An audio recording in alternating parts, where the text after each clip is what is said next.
umagaan. Ayan, ano oras ba? Mag-aalas 6:30. Ayan, andito tayo ngayon sa Lancaster, Cavite. Nag-home service tayo dito sa Pasha Black. Ayan.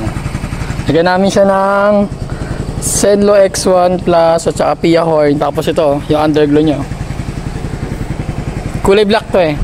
Lagyan namin ng purple na underglow. Ayan. Sa natin yung mga switch nya. Ito yung mga switch nya, madilim eh. Ayan o. Ito yung passing light. Yung switch ng MDL. O, ito naman yung buga nya.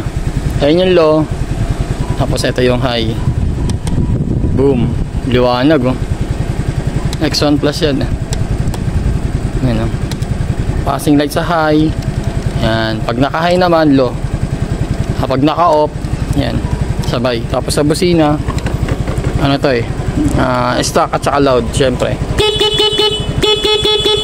Ayan yung stock. Ito yung loud. Tapos yung underglow. Nagyan ka ng violet. Tiner na ni sir dun sa ano nya, sticker nya.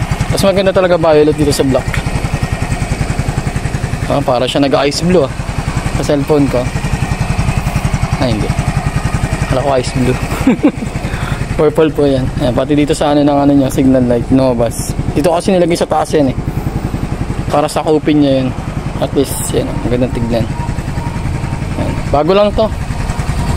Ano ba odo nito? Ito 904. 90 lang sir.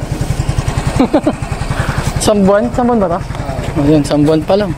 Yan, pa-schedule sa atin sir dito sa Pasha Black sa Lancaster, Cavite. Yun lang, thank you.